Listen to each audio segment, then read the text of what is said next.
All right. Good afternoon, everyone. I want to thank you so much for attending today's event. And I want to say hello to everyone across the Caribbean who are watching right now. My name is Leland Lazarus. I'm the Deputy Public Affairs Officer at U.S. Embassy Barbados and the Eastern Caribbean. And welcome to our joint U.S. Embassy and Slatera program called From the Ground Up, Building an Innovation Hub. Today, you're going to hear from some of the best, most successful entrepreneurs across the Eastern Caribbean. They're specifically from St. Lucia, Dominica, Grenada, St. Vincent and the Grenadines, and St. Kitts and Nevis. All of them are alumni of our illustrious exchange program called the Young Leaders of the Americas Initiative. It's an exchange program where young entrepreneurs across the region spend a few weeks in the United States where they really increase their network and they learn really great entrepreneurship skills that they then employ when they return to their countries. And actually, this year is the 5th anniversary of the Young Leaders of the Americas Initiative. So let's give YLI a round of applause, everybody. So without further ado, I'm going to hand this off to Michelle Samuel from St. Lucia, who is our moderator and panelist today. Take it away, Michelle. Hi, good afternoon, everybody. Thank you so very much, Leland. And thank you. Welcome to everybody here on Facebook who's watching our program for today. I am Michelle N. Samuel, and I'm from the wonderful island of St. Lucia, known as the Helen of the West. And I will be your moderator / panelist for today. And we're talking about some really key issues today, especially in the now with this pandemic time. We have been impacted in such a way, but there's some of us who have utilized our current situation to do some amazing things. And this is called innovation, right? So how do we create an innovation hub in our communities? And discussing this topic with me are wonderful individuals from all across the Caribbean. We have Miss Avena Prince, founder of Royal Globe Inc. from Dominica. We have Miss Karen De Freitas, who's the creative director of SOCA or SOCA Gal in St. Vincent and the Grenadines. We have Mr. Russell Michael John, president of the U.S. Exchange Alumni in Grenada. We have Mr. Tishon Thomas, who is the CEO and co-founder of SKN IT Solutions in St. Kitts. And finally, you have me, Michelle Samuel of St. Lucia. I am the founder and president of Slatera, and I'm also the Startup Huddle Ambassador for the Caribbean and Latin America. So welcome, YLI alumni, to this afternoon's discussion. And without further ado, I just want to kind of get everybody to understand who you are and just a little bit about what you do. So as I call upon you, please unmute yourself and let everybody who's watching know who you are, what you do, and what it is that you stand for. So let's start out with Miss Avena Prince. Say thank you first to Slatera and the U.S. Embassy for having me as one of the panelists for this discussion this afternoon. My name is Avena Prince. I am the founder of Royal Globe Inc. And what Royal Globe Inc. is all about is helping people to be better, basically. We teach people different vocational skills in the hope of helping them to be self-employed and self-sustained, and so to enable them to be able to contribute to the gross domestic product of Dominica. We also provide entrepreneurial programs that, again, help them to boost whatever area they are entrepreneurs in, and just to help them to help their community and the world by large. Oh, thank you so very much for that introduction, Avena. Great to meet you. And I hope that everybody in Dominica is watching you right now. And let's go straight across to another young lady over in St. Vincent and the Grenadines. Miss Karen De Freitas, please unmute yourself and introduce yourself. Hi. Hi, my name is Karen Josephine De Freitas Fraser. I'm from the islands of St. Vincent and Grenadines. So I am a fashion designer. I run a brand under the name of Soca Soak Carnival, and through it, through Wildlife actually, I have developed it to be a social enterprise where I develop programs through the sales of my designs or T-shirts specifically to develop women in the Caribbean through mentorship, networking, and education. So we started in 2018, maybe, yeah, 2018, and we had our first gala conference, which was basically training women from high school to young entrepreneurs, um, skill of entrepreneurship and creative. We focus more on the creative side of things. So that's what I do basically. Wow, that sounds amazing, Josephine. My goodness. And just for reference, do you prefer if I call you Karen or Josephine? Josephine actually. Josephine. All right, great. I'm going to make a quick note of that. All right, so these are our two ladies on the panel. And now we're going to go to our gentlemen. And let's go to Mr. Russell. Mr. Russell, talk to us about what it is that you do. Thank you very much, Michelle, and thank you, of course, to the U.S. Embassy for the opportunity to be here this evening. As mentioned, my name is Russell John, and I am an educator. And when I say I'm an educator, it's not what I do, it's who I am. My life is dedicated to people development. And so over the last 2 to 3 years, I've been with the Grenada Association of Exchange Alumni. What we've done is all the persons who have benefited from U.S. Embassy exchange programs, be it YLI, Fulbright Scholars, whatever program that you would have been on, IVLP, for instance. When you return to your island, you're expected to stay engaged with what you've been doing, essentially what brought you to the race. And so we've created a network of persons who support each other in the fulfillment of the things that we decided to do when we get back. So as an association, we are committed to social development, entrepreneurial development, and essentially enhancing the island with the skills that we have and with the skills that we obtained through our exchange programs. Wow, that sounds totally amazing. My goodness, I don't know how you're able to do all of that, but we're going to find out a little bit more about how you keep this going. But let's go to Mr. Tishon Thomas. Mr. Thomas, tell us a little bit about who you are and what it is that you do. Hi everyone, my name is Tishon Thomas from St. Kitts and Nevis. I am the CEO and co-founder of SKN IT Solutions, which is a IT management company. We do everything IT, including software, hardware. We basically do it from the ground up, from operations to infrastructure, or from infrastructure to operations. They will help you build your infrastructure, and then we help you to manage it. One of the reasons for SKN IT Solutions is basically gel with what we're doing today here to innovate.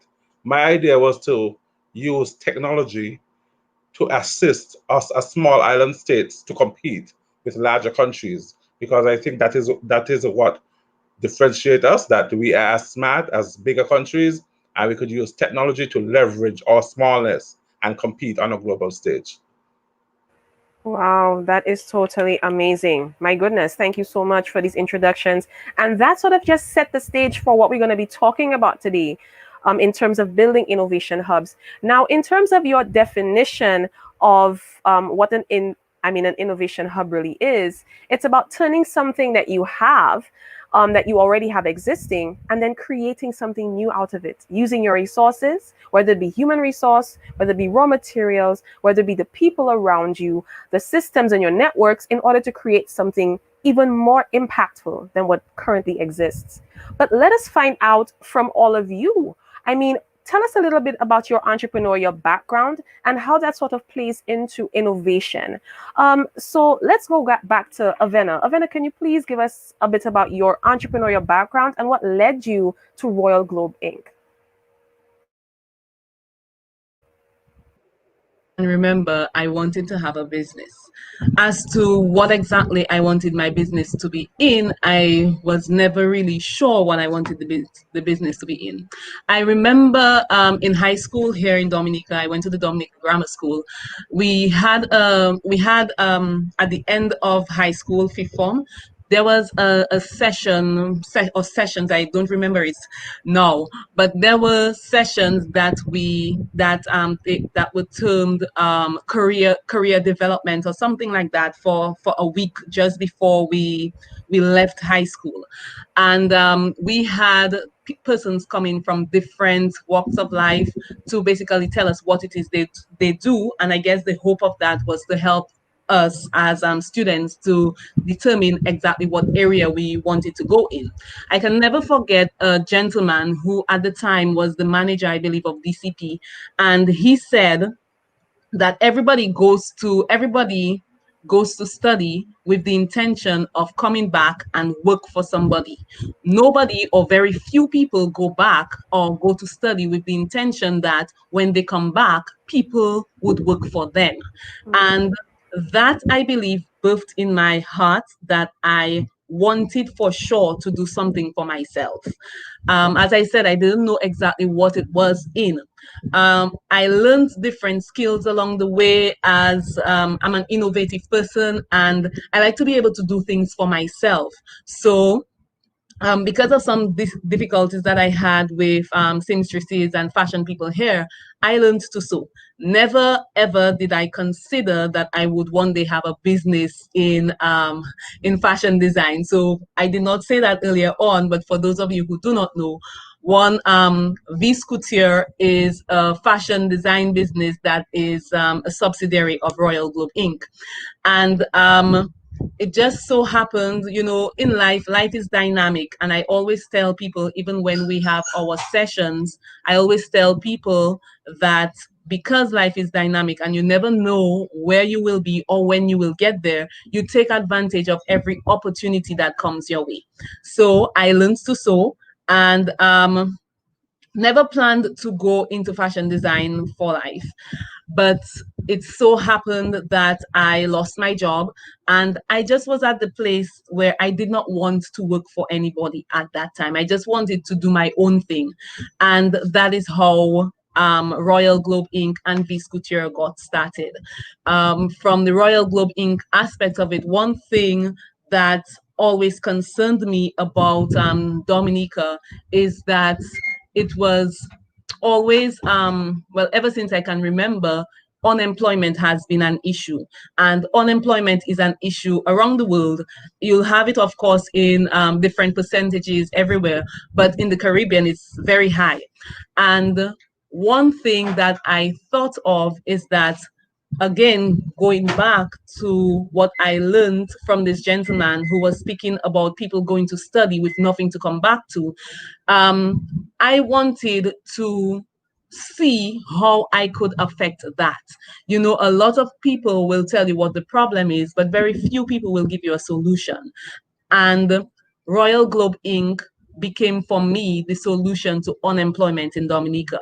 So we train people in vocational skills. We teach people things that they can do quickly, that they can go into making money for themselves, whether it is to augment their income or whether it is to go into business with that being their primary income.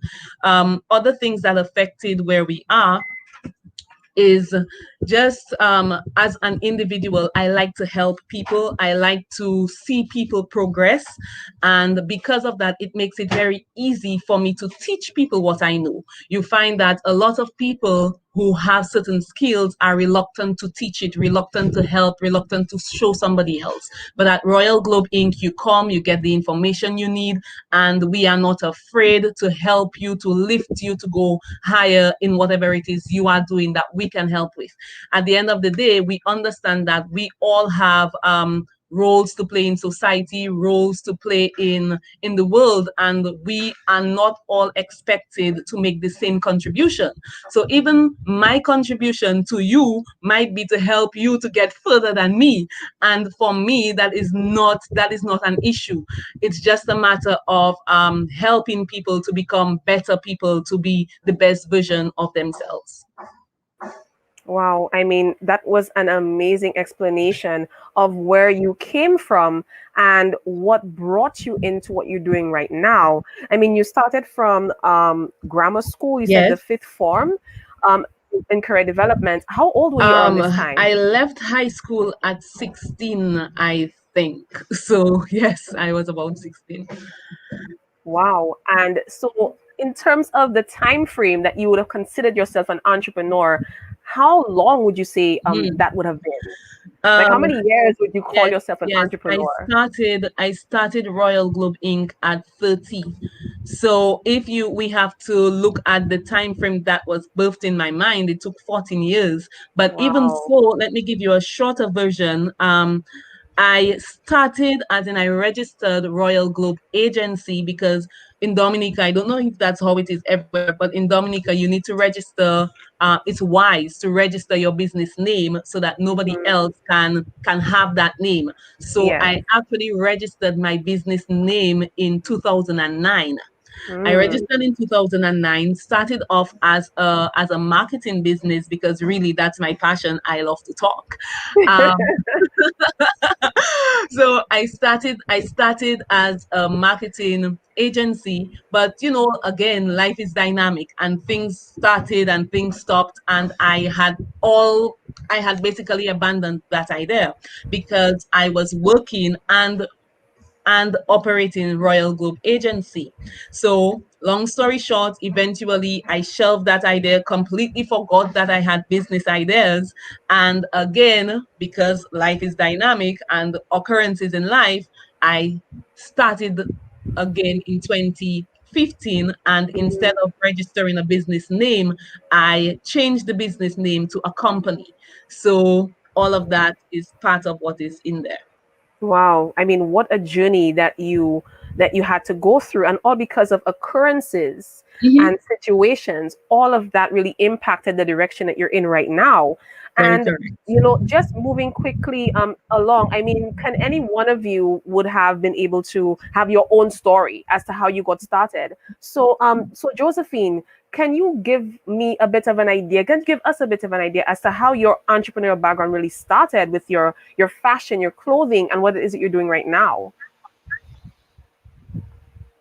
So I didn't consider myself an entrepreneur until Wildlight, honestly.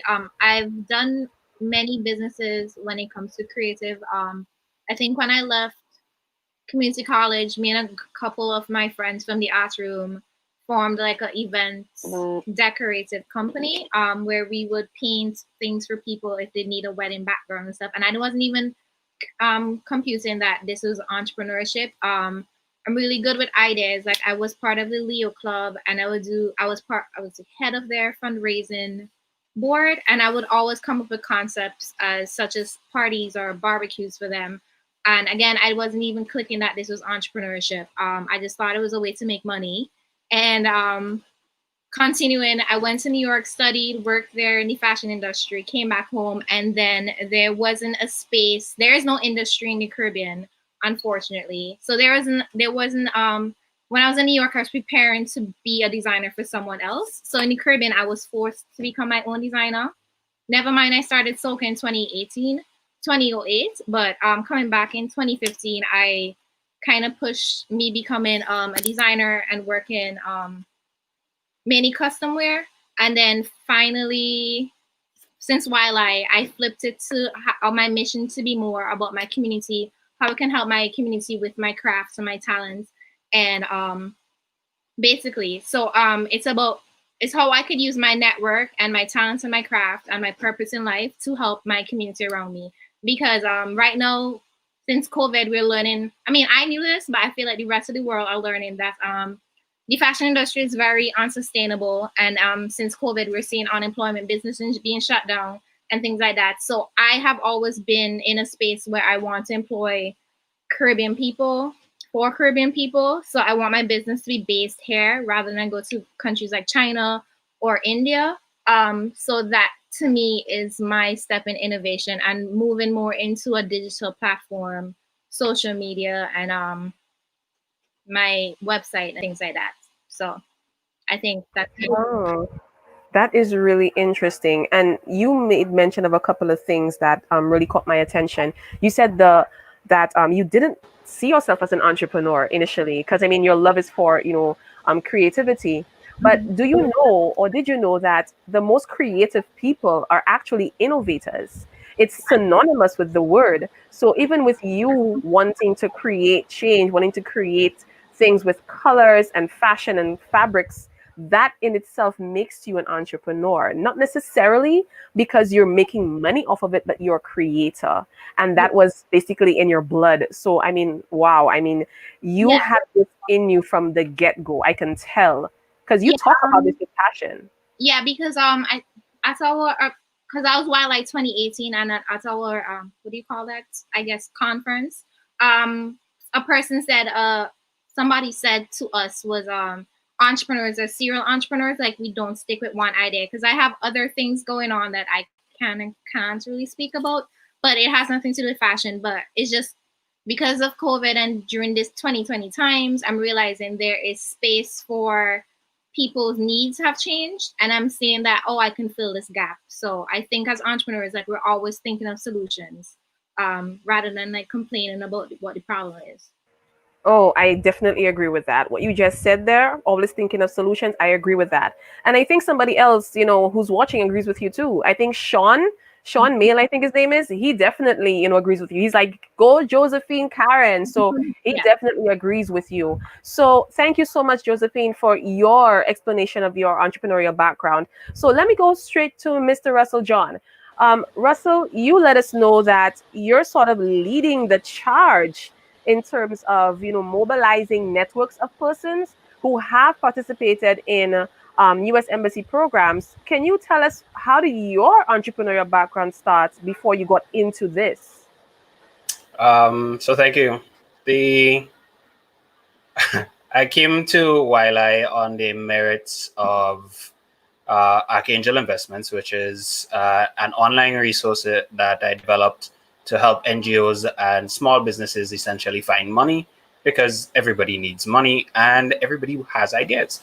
And so I came to Wiley, and my Young Leaders of the Americas initiative experience actually helped me realize that I don't want to run a business as much as I want to help support businesses. Because as powerful as entrepreneurship is, our situation in the Caribbean is it's unique. Our culture is different, and there's a lot of need for support that doesn't exist.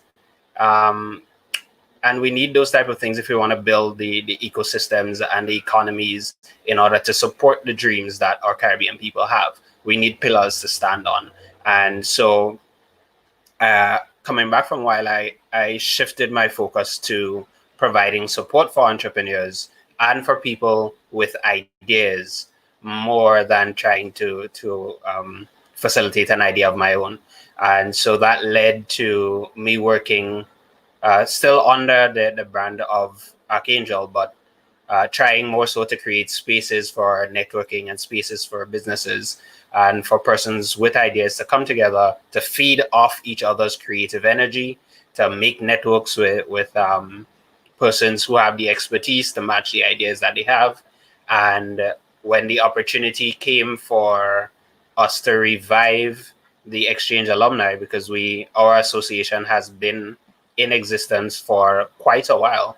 I think back in 2014, before I was even dreaming of Wiley, they were in existence, and we sort of died off for a while. But when it came time to revive the association and the opportunity was presented for me to lead the association, it just fit naturally into what I want to do for businesses and what I want to do with my life. And so we, over the last 2 years, we've been able to host a series of networking events, bringing together communities, bringing together entrepreneurs. I think our most notable contribution thus far has been a regional entrepreneurship summit that we had here in Grenada back in 2018. And to date, people are still asking, when are we hosting the next one? So the space is definitely there for us to provide that type of support. Wow. So you are providing a space for other persons to really showcase what contributions they can make in Grenada. And that is totally amazing what you're doing. I mean, that is completely commendable.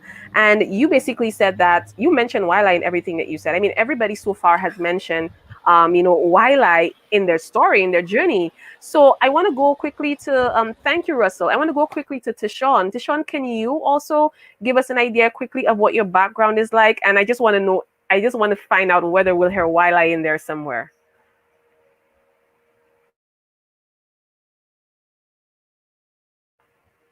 Tishon, please unmute yourself so we can hear you. Awesome, great. Hi. My background as an entrepreneur came from basically wanting to help more people. I started in IT, working for mostly corporations, and I worked my way up, being an IT manager for bigger organizations. And while I worked as a full-time job for organizations, I always did, side work doing IT. And I realized that basically that there was a lot of people or foreigners that come to the Caribbean to do IT work that I think that we can do here. So I decided that, hey, if I leave and not work for one company and provide services to many companies, that I could do, we could show that locals can do the work that we're bringing in foreigners to do. And so basically, being an entrepreneur was basically my version of being the change I want to see in the world. Wow, that is.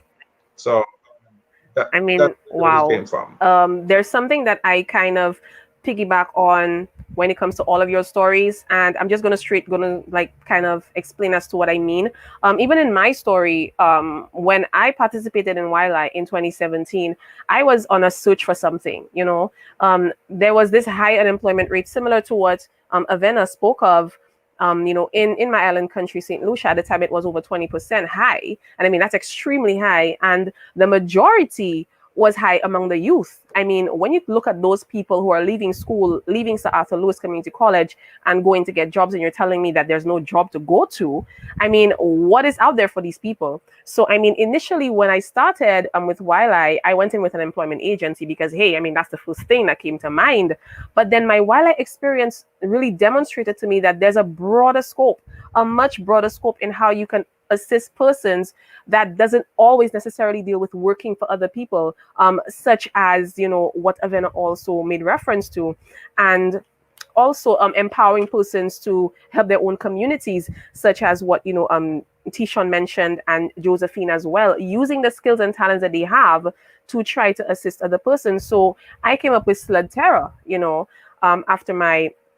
after my experience, and that's basically a platform of programs and initiatives that were created by me and members of the organization that source, connect, and empower the youth, the unemployed, and entrepreneurs. So the way we would do that is to provide access to employment, to help the environment, and also the way to do that we felt was not through competing, but with working in collaboration, because we felt that, and again, that's what I learned through Wildlife, is that when you work together, you achieve things a lot better. And that is the pivot that I took from an employment agency, switching to a social enterprise. And a lot of what we do now is social impact stories. And what I'm noticing is that each of you have a social impact story in your journey. Now, I mean, each of us mentioned Wildlife, but I want to also let everybody else know that we're celebrating something. I mean, recently we celebrated our 5th anniversary. And I mean, we're in celebration mode. We're celebrating us, but we're also celebrating everybody else, who we represent. Everybody in Grenada, in St. Vincent and the Grenadines, St. Lucia, St. Kitts, Dominica, everybody right now who's in the chat that is from any of those islands and from other Eastern Caribbean islands as well, just know that you're all celebrating with us. And we have a video that we want to show just so that you can celebrate with us, because remember, we're doing all of this for you. So please take a look at this video that we're about to show you, which commemorates our 5 years existence. This is Young Leaders of the Americas initiative. This is taking the young leaders in each and every one of us and letting them see that there is change that they can make back in their own country. So please direct your attention to the screen as you watch this video as a way to celebrate with us.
Wow. I mean, that was something to celebrate. My goodness.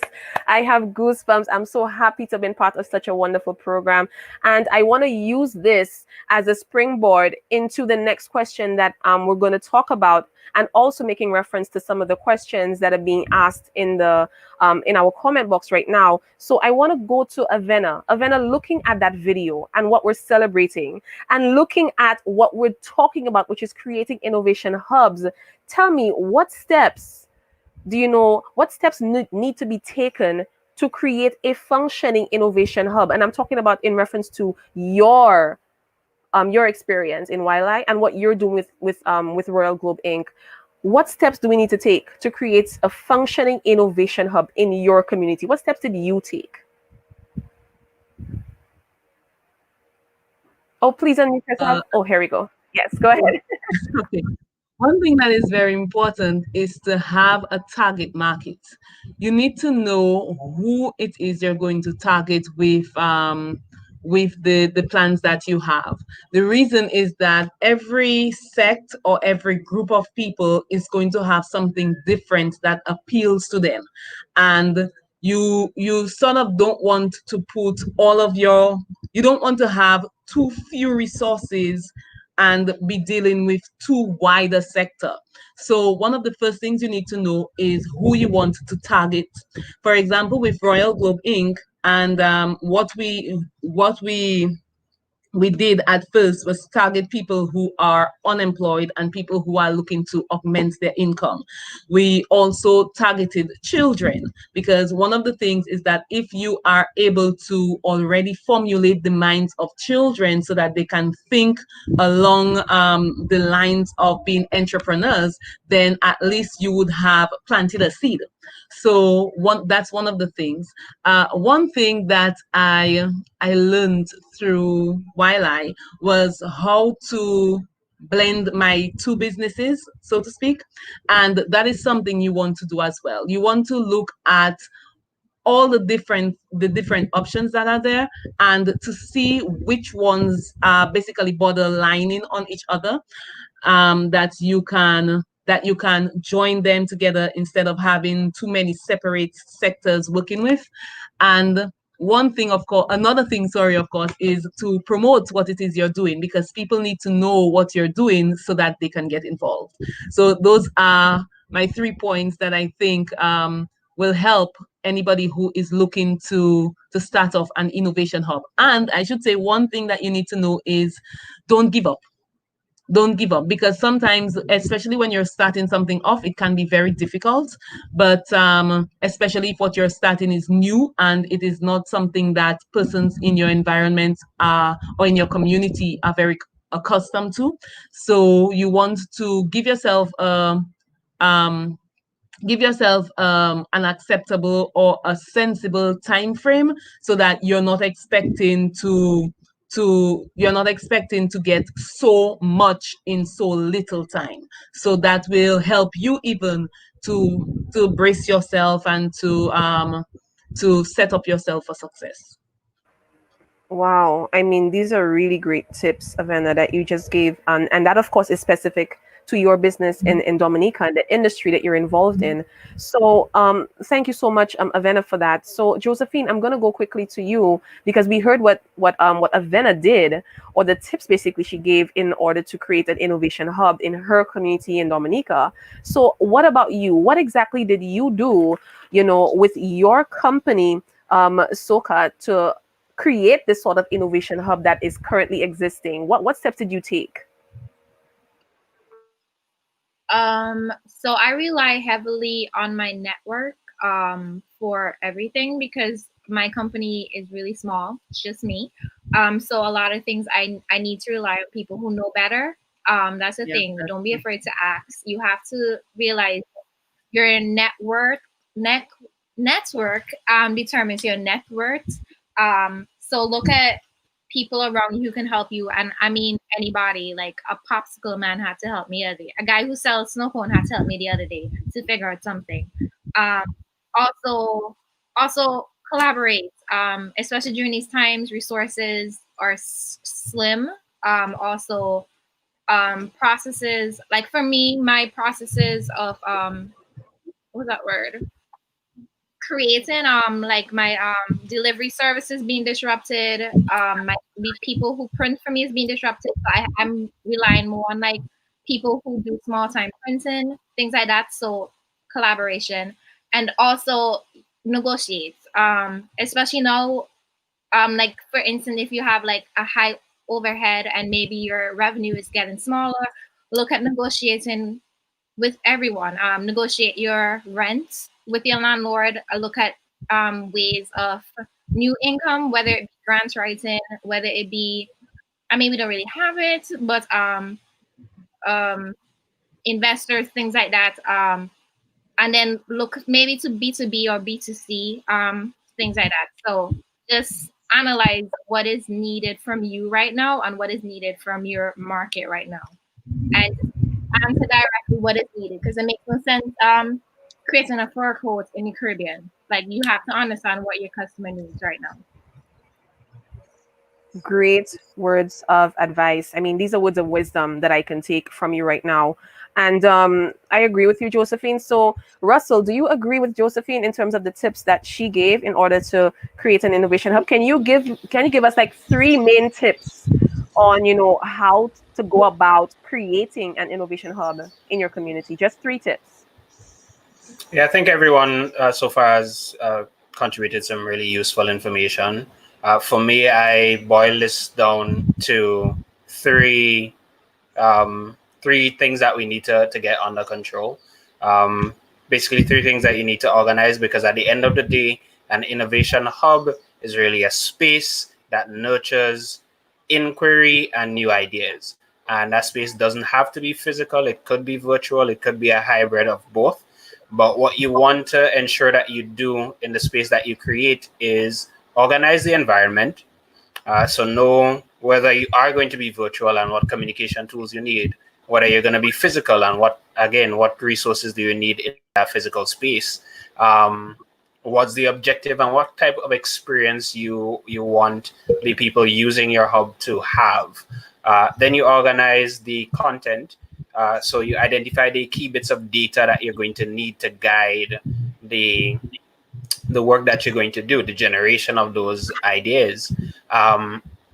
The truth is that entrepreneurs solve problems, but we can only solve problems that we know about. So if you don't have data, then you don't know what is wrong or how much of a market, how many people are experiencing this problem. And then it makes your risk of failure higher. So you organize the environment, you organize the content, the information, and then you organize the people. So what type of human resources do you need?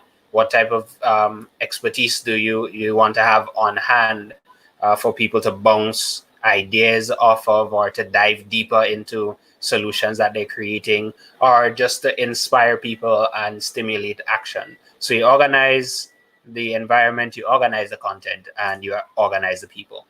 These tenets I've been using in my classroom as an educator, and I've found that they apply well to building environments even outside of the classroom. That is totally amazing that you're able to piggyback off what you're learning in terms of being an educator, your background, and then utilizing that and applying it to what you're doing right now with the Exchange Alumni and your organization, which is totally amazing. And I mean, Bernice Date here in the comment box is basically saying, Russell, how can someone from Carriacou get some information on your services for your company's offering? So I'm hoping that, Bernice, you're seeing, his information rolling up on the screen. But just for, reference, Russell, because she is asking for this information, can you also call out your contact information in case that is somebody who you want to connect with, one-on-one, for Bernice, who has made mention that she wants to connect with you? Can you quickly just call out your contact information for her? All right, so she can reach me at grenadaexchangealumni@gmail.com. You can fire off an email there. So that's grenadaexchangealumni@gmail.com. Or you can find us on Facebook and shoot us a message through the Facebook Messenger, and we'll respond in time. Awesome. Thank you so very much for that. Let's go directly to Tishon. Now, Tishon, each person gave some really great tips on how to go about creating an innovation hub. Can you basically say that you're following very similar tips, or do you have anything different that you can contribute to what they've already stated in terms of what you're using to create an innovation hub? What I want to pivot and say actually is that the Young Leaders of the Americas initiative is the biggest innovation hub that we've had in the Caribbean. When you think of the exchange that we did in the United States, for example, me, who was with my exchange company, which is was in Alpharetta, Georgia. Basically, I was part of his board of directors making financial and human resources decisions with him. That is innovation. That is basically immersing you in the business community, opening up your mind and exposing you to things so that you're allowed to see something different and innovate. And that is what Wiley have done for all of us as alumni.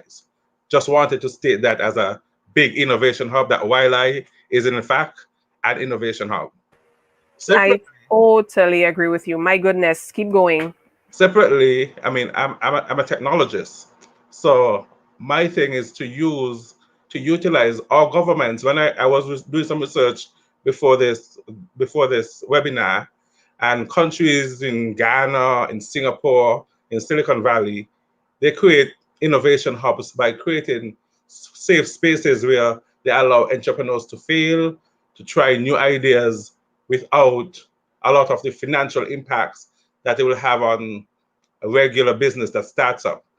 We don't have the specific capital model in the Caribbean, so we depend a lot more on development banks and our governments, but we as entrepreneurs could come together and do our little innovation hubs. I do it my way in terms of having intern students in my company that you allow them to come in and see how businesses run, open up their minds, and then they themselves can then use what they've learned to innovate and see things differently.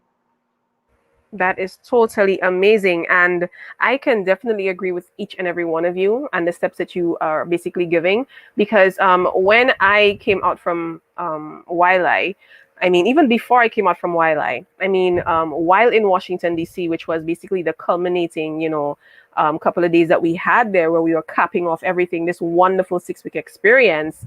I mean, I had joined the Global Entrepreneurship Network. And that was because I had been attending every Wednesday 1 Million Cups while I was in Kansas City. And I was totally floored and impressed by the type of environment that, you know, entrepreneurs were able to have access to. And so I decided to really bring this environment to St. Lucia because this did not exist in St. Lucia. But there was no way to bring 1 Million Cups to St. Lucia because it was a US-based program. But in doing my research and being part of GEN, I was able to find a program that was similar to it. It's the international version of 1 Million Cups, and that was Startup Huddle. And then I applied for a license, and we launched Startup Huddle in St. Lucia in 2018. And I can say that because of this really opened up the doors for the local entrepreneur community. That was basically the hub that was created as an extension of what I learned from YLI and also what I picked up of in 1 Million Cups KC. And that introduced me to several entrepreneurs, those that I still am in contact with today that are doing really amazing things. I mean, I invited this individual to be on this live today. His name is Gillen Avril, and I got to know him through the programs that I'm doing. And I first heard about him in Getting the Ring. I mean, that's a pitching, competition. But in terms of being introduced to the community and being able to allow them to use their talents and skills to solve problems, that was the real innovation hub that we were able to create. And because of that connection, Gillen now was able to enter a competition that my organization hosted recently, which is the Entrepreneurship World Cup St. Lucia. And he won with an idea from MediTags that he created in the middle of COVID-19. And that was what we call innovation for the now. And Gillen is actually with us right now, joining us. And Gillen, thank you for joining us right now, for accepting this invitation and for being with us. And when we talk about the impact that we have, on our communities, this is what we're talking about. Allowing persons to showcase their talent and be able to solve problems.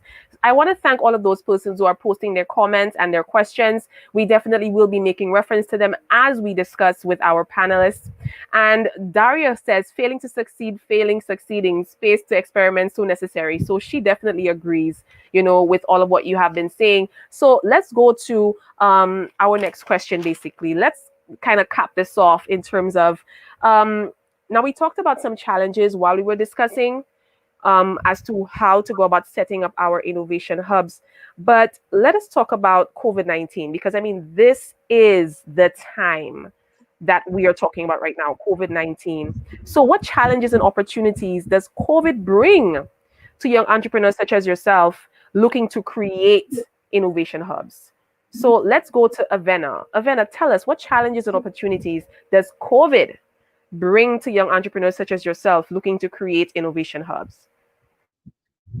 Okay, so because of current happening, can you hear me? Okay, we seem to have some connectivity issues with you. You're coming in and out. So we're going to allow you to get that sorted out, and we'll come back to you, Avena, okay? So Josephine, let's jump across and go to you. And with this question, what challenges and opportunities does COVID bring for young entrepreneurs looking to create innovation hubs? I feel like COVID 2020 on a whole has given us a chance to stop and just take a second to reanalyze what is needed. Like for me, my business, or just let me talk about bigger businesses. A lot of bigger businesses, again, I can only talk about fashion, very unsustainable. So people are changing the methods of production, thankfully, so it's less harmful, and also hopefully that pay rates gets increased for people, but also the mass production of a lot of stuff are stopping, thankfully. So maybe fast fashion probably will not survive this, but maybe small companies like me will get a chance to come forward and be appreciated more. The same time as, again, 2020, a lot of representation is called out right now. So in the fashion space, there's not a lot of people Black nor people of color who exist in the boardrooms. So a lot of things like that are getting called out. So hopefully through this time, it will get better. I think it will. So for me personally, I feel like I lost track of the question. What was the question again? Yeah, so it's like the challenges. Right. So Yeah, I think and opportunities. So it's like the pros and the cons. Right. That COVID basically created for us, Right. as young entrepreneurs. Yeah. Right. So I feel like COVID has stopped the world. Like it has put us on pause. So I think this moment is the time to breathe and figure out. Because when the year started for me, it started really heavy. I was doing a lot of work. So it took me time to figure out what I need in my business, and I started working on things that I've been putting off, like my brand plan, my branding plan, my marketing plan, reaching out to people who I need on my team, figuring out like more innovative ways that I could present my collection without the traditional like runway shows or photo shoots and things like that. So it's about figuring out what is needed. Like I don't know if you know of this designer Hanifa from Cameroon. She did a virtual runway show. So things like that, I feel like you have to figure out what is needed right now. Yeah. So you like the traditional 2019 way, it's done, and I hope everyone realizes that. So figure out how can I move forward with my business in these new times. Digital space to me is the answer. I hope in the Caribbean we get better with online banking and online payments, because we're still stuck in the dark ages when it comes to that. Also, I use like drop shipping methods for my t-shirts. So they also look into places like that have warehouse storage. I'm just speaking from fashion and things like that, so you can ship out your products easily. These are really great tips that you're using that we can possibly follow. And yes, I do agree with you with regards to the banking system, not being, readily available to accommodate us, and everything being held digital. And that goes straight into your forte, Tishon. So let's hear from you. What are the pros and cons in terms of your IT business that COVID has opened up for you? Yes, definitely. COVID has opened up some opportunities for me because my business includes three departments, two that is fully developed and one that we were developing. And COVID-19, basically, we have systems administration and networking, which is your daily computer stuff. We have project management, which is our infrastructure, and then the other part is web and online development. And what COVID has done is forced us to go fully into basically taking our customers online, because most of our customers were a little bit sketchy about going online, or now they have to. So now that has created an increase in demand for us to take our customers online. As she mentioned, e-commerce and accepting payment is one of the challenges that we have to overcome. We have several ways to do it, but we still have ways to go because of the banking situation between the Caribbean and the U.S. The U.S. being our main outside market still, and so that has created a real opportunity for us, especially to go into cloud computing and take our customers online. Okay. All right. Thanks for sharing that. And let's go to Mr. Russell. Mr. Russell, can you give us an idea as to what the pros and cons were for you in terms of the innovation hub that you're creating and what COVID really did to sort of combat this? So much like Josephine has said, and Tishan has outlined, the thing that we've done, COVID has done, is really put us on pause and given people an opportunity to reevaluate, and the same goes for us. When you're in the business of developing people, you have to understand that lives are more important than dollars. And I think COVID really put that back into perspective for a lot of us, and it's helped us to realize that we've been going for a long time. And sometimes you get stuck in that routine, but it's okay to pause and to reevaluate where you are, where you're going, who you are now and who you want to be later, what you want to do now and what you want to do as you move forward. Um, Beyond that, though, within the space itself, COVID has forcefully brought IT innovation to the Caribbean, because I saw a meme that I often laugh at, and it asked who was responsible for the adoption of IT in your business, and it listed the CEO, the chief technical officer, and COVID as the three choices. And I can tell, Wow. and I know Tishan can bear me out on this, if it wasn't for COVID, a lot of people would still be doing things the same way. And so I think there's a lot of space open in the IT space. There's a lot of space open now for persons who want to connect, to share ideas, because there are lots of COVID has exposed a lot of inefficiencies in the way that we work and the way that we could be working. And you alone wouldn't be able to generate all the ideas you need to connect with people. And I think people are more open now to connecting, discussing, and really examining what's wrong and how we can fix it.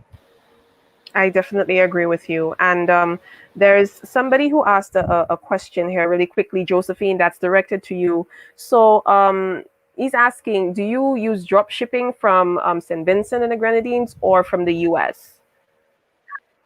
The US. No, the US, because right now it's really ironic that commerce between us as islands is horrible. So the easiest way for me to ship from the Caribbean is to the US. Okay, so thank you for answering that question.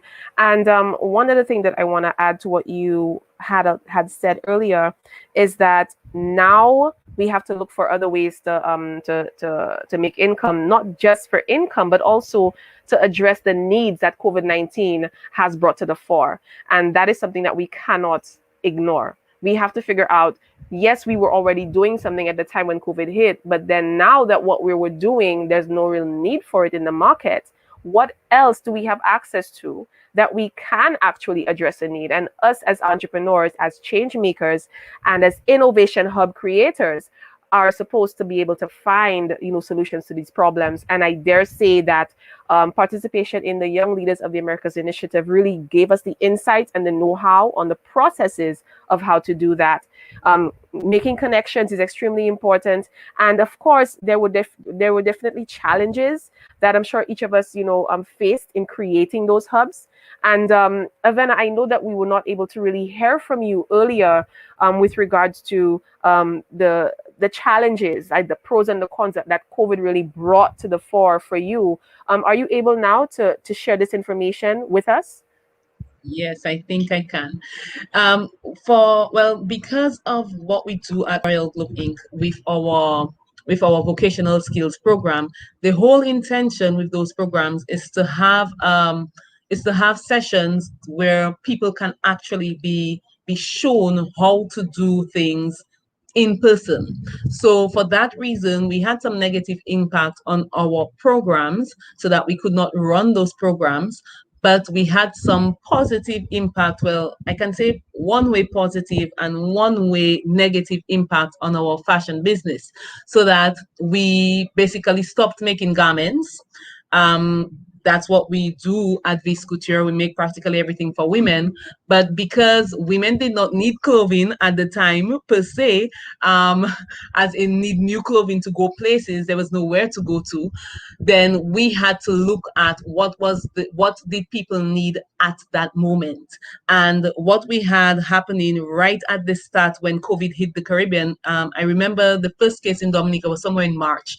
And at that time, there was a shortage of masks, and shortage of masks, as well as the cost of the surgical mask had gone up. So what we started doing was to provide reusable masks to persons. Of course, yes, they were masks that were paid for, but they were feeling the need at the moment.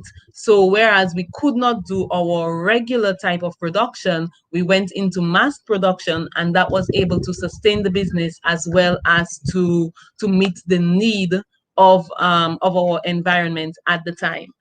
So we went into mass production. And another thing that COVID brought to the front for us is that for a long time now, I know that we've needed to do a website.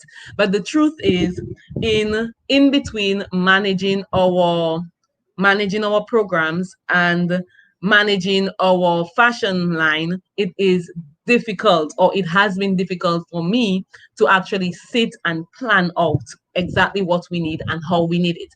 So I took advantage of that downtime and started actually working on our website so that we can go into e-commerce with our fashion line. So those were the main impacts that COVID had on us. Wow. And of course, you have everything else that happened everywhere else, where business had shut down for some time, staff could not make it to work for some time, and all of those things. But if I had to take something away from it, is how it affected our fashion business from strictly garments into mask making. I totally can relate to what you just said, because in the programs that Slatera is hosting, there's one particular one that there are two actually that we're currently running. The Startup Huddle St. Lucia, we had to switch this to completely virtual, and we had to now use Zoom. And we do this the second Wednesday of every month. So though we were not able to meet in one room, where everybody can be together and sit too closely, we now had to, adhere to protocol, social distancing. We went strictly online, and now we're able to open up the audience to a wider range. So now we can engage persons all around the globe. And with the other program that we were launching, which is Dream to Reality, professional business training course for women, that course was supposed to be held in a conference room as well, face to face. But then because COVID hit, again, we went totally virtual. And what I used was a combination of Canvas. I used Smart Term Limited. I actually collaborated with another Wilaya, with Smart Term Limited, to deliver this program to these ladies so that their programming their schedule was not interrupted. And that actually allowed us to be more versatile and more flexible, because persons were doing it online and persons were at home. So now they were able to do this course as well as other courses that were recommended to them, which is from the Wiley Network, because we have a number of Wiley Network courses that we have at our disposal. So they were introduced to that, and that allowed the network to even grow a lot further and a lot faster. But we're coming to the end of our program, where we're talking about creating innovation hubs, and we want to give our final words to our audience, and just to give them a bit of advice as to what they can do in their communities.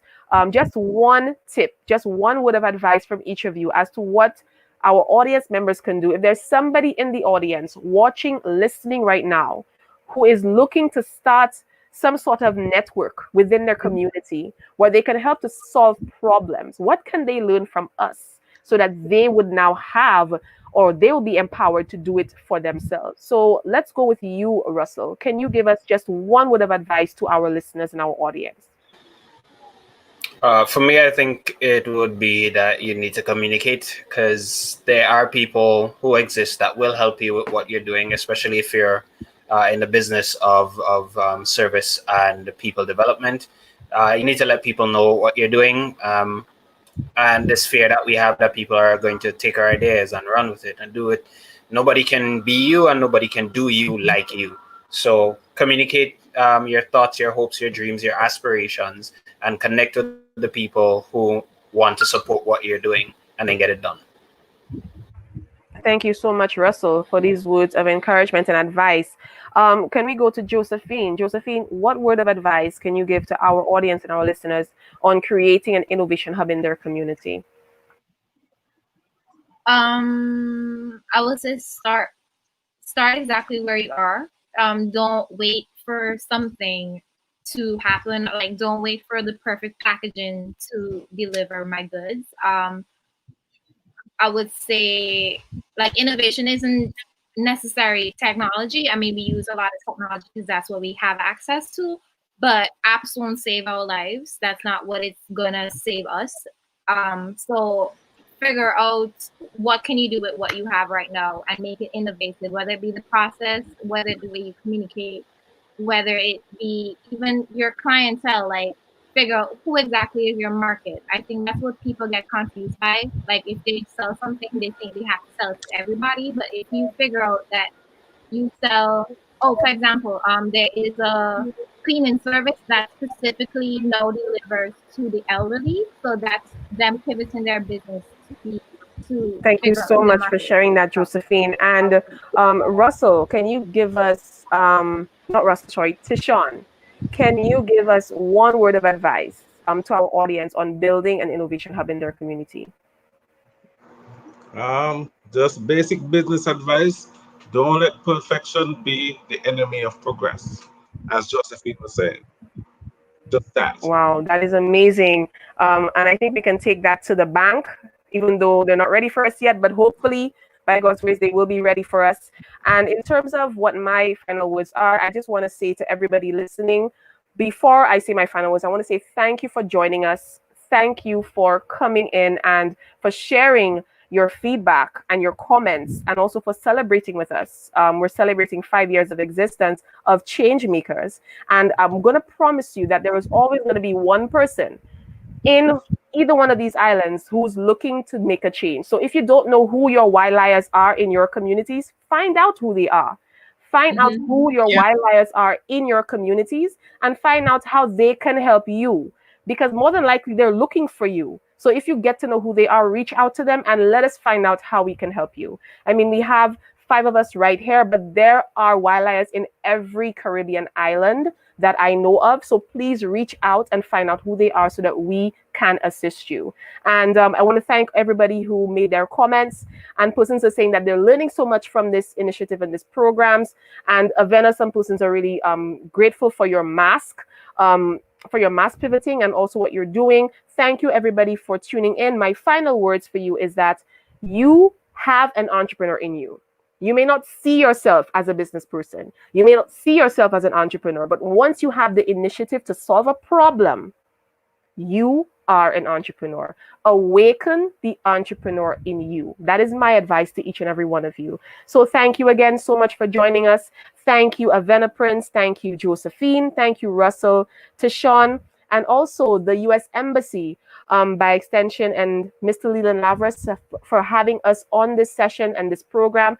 If, of course, you would like to see another one of these events, please let us know, and we can see how we can make one readily available to you. You can reach out to any one of us. Our information will be available. Thank you so much, Michelle. Thank you to all the panelists. You guys were absolutely amazing. I did want to make a plug for next Friday. That's going to be August 28th from 12 to 1, actually 1:30. It's going to be a program on the United States television industry. That is going to be a collaborative effort between the U.S. Embassy and the American Film Showcase. We're going to have our moderator, Cassandra Crawford, who's a broadcaster from Barbados. And we're also going to have Miss Jill Goldsmith, who's an arts envoy, writer and producer.